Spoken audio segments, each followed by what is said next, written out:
тақырыпты бастамас бұрын біз үй жұмысына қайталап өтейік. Өткен тақырыбымызды карусель әдісімен қайталап өтеміз. Қазір мына жерде, осы жерде отырған студенттердің аттары, есімдері жазылып тұр. Сол бойынша кімге түседі, сол жауап береді орнынан тұрып. 1, 2, 3 бастаймыз.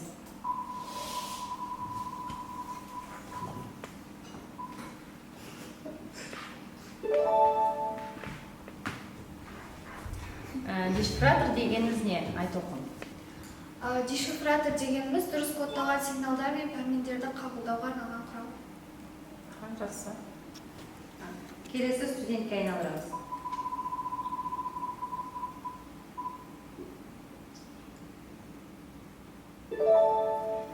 Бек, логикалық элемент дегеніміз не? Логикалық элемент дегеніміз сигналды түрлендіруші элемент. Рахмет, Бек, жауабыңыз дұрыс. Келесі.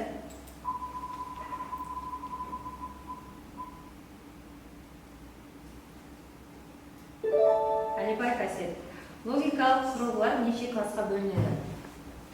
Логикалық элемент 2 классқа бөлінеді, тізбекті және коммерциялық. Жақсы, дұрыс. Келесі.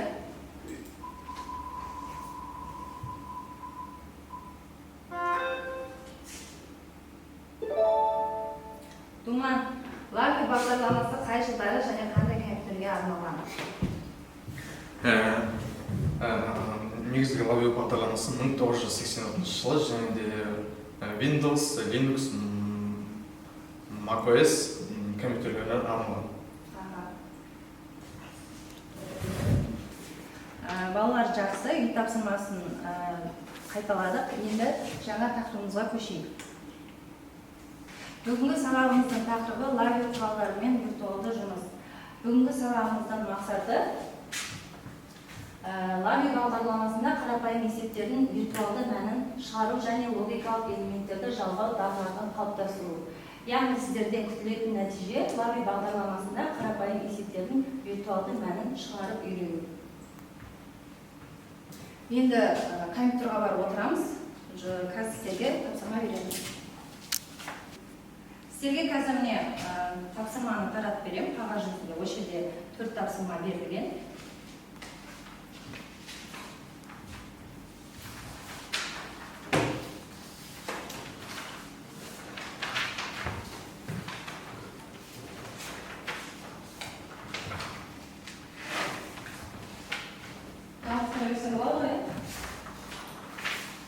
Ары қарай қазір сіздер тапсырманы орындағаннан кейін каждый тапсырманы мен сіздердің қастарыңызға келіп бағалаймын.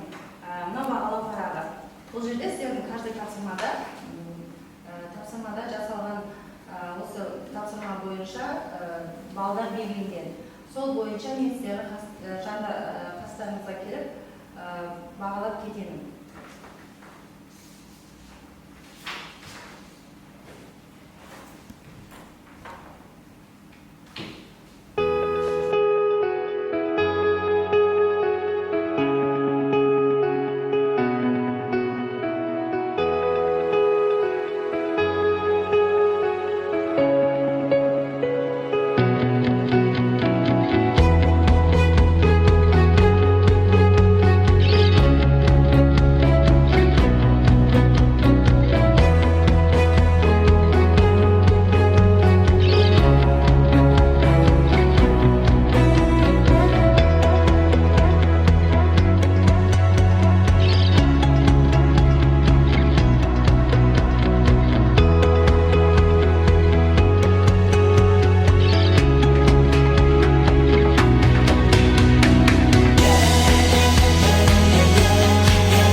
қарапайым есептің виртуалды мәнін шығару. Яғни А плюс В, А минус В, А көбейту В, А бөлу В. яғни сіздер фронт панельді ашып алып, блок диаграмм тақташаларына А мәні 10-ға тең және Б мәні 5-ке тең болу керек. Екінші тапсырмада сіздер логикалық функцияны орындау, яғни А көбейту В, А бөлу В, фронт панель және блок диаграмма тақташасына есептеп шығарасыздар. Яғни мына жерде мәні шығу керек, тура осы мәні шығу керек.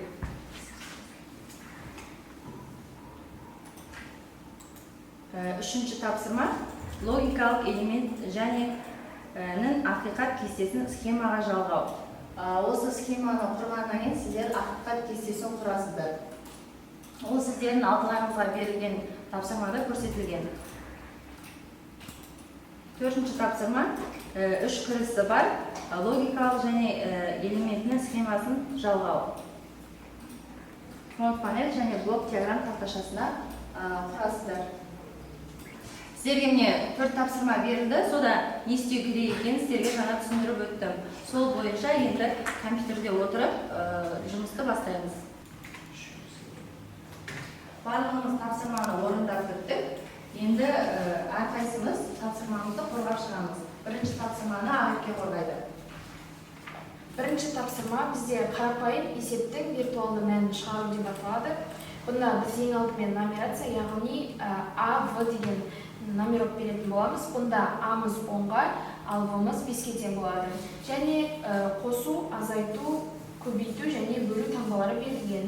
Ең алдымен А таңбасы және В таңбасына, яғни 10-ды 5-ке қосқан кезде бізде А мен В-ны қосқан кезде 15, 10 мен 5-ті азайтқан кезде 5,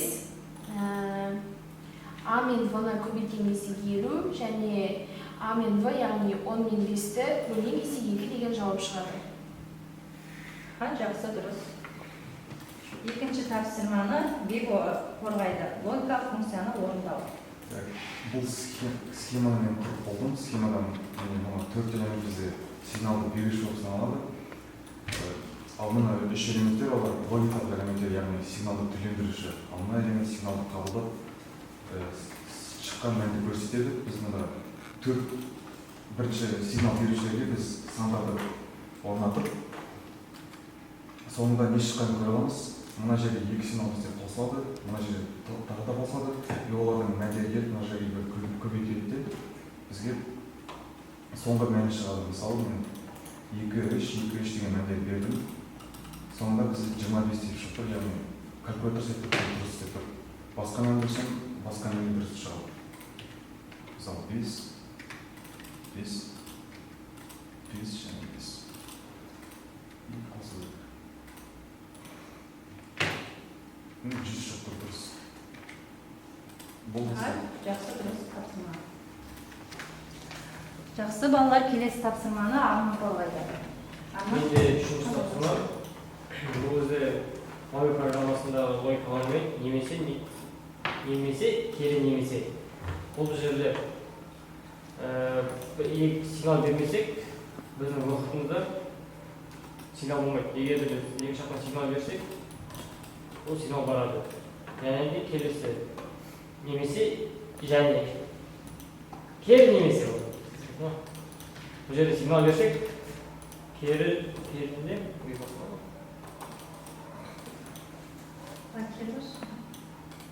сигнал болмайды. Сигнал барып тұрса, уақытында сигнал болмайды. Ал егерде сигнал бермесек, сигнал барады. Бұл. Жақсы, Арманның тапсырмасы дұрыс. Келесі тапсырмамызды Думан қорғайды. Төртінші тапсырма. Төртінші тапсырмада бұл кішкене оңайырақ болды. Бұл жерде біз 3 кірісі бар, диодты қосқыш дейміз. Бұл жерде бізде бір диодымыз бар, және 3 кірісі бар, логикалық элемент бар. Біз бұл жерде 3-ін қосамыз, сол кезде біздің диодымыз жаңағы. Ал егер де бұл 3 кірістің ішіндегі біреу өшіп қалып, немесе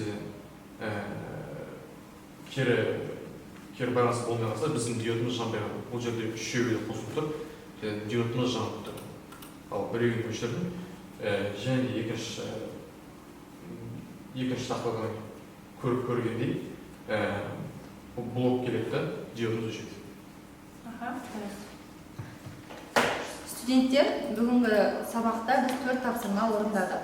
Енді осы 4 тапсырма бойынша сіздерден кері байланыс керек маған. Кім не үйренді, кім бүгін сабақта не білді, соны айтамыз. Бірінші, кім айтады? Аға, кім айтады? Ағеке.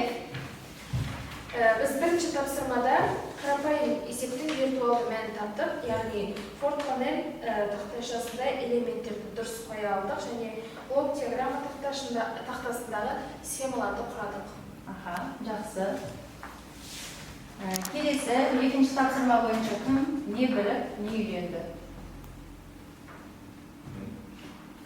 Екінші тапсырма бойынша логикалық функцияның орындалу схемасын дұрыстап жалғадым және логикалық функцияның дұрыс мәнін тауып, жалпы барлық схеманы түсініп болдым. Аха, отыр. Жақсы.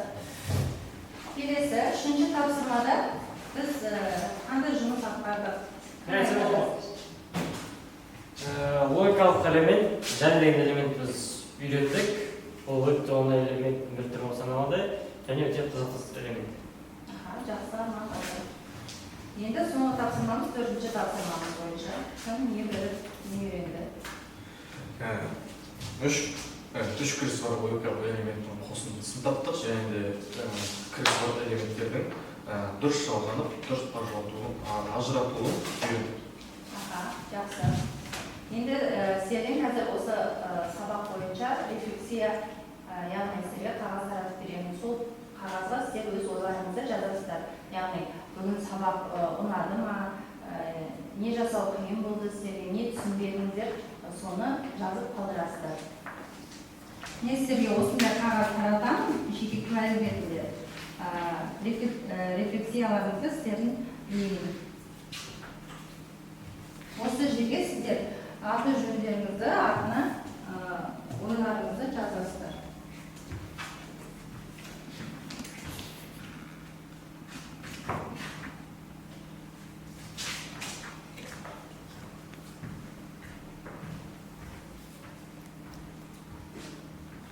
Жас болсаңыздар, маған қағазды қайтадан беріңіздер.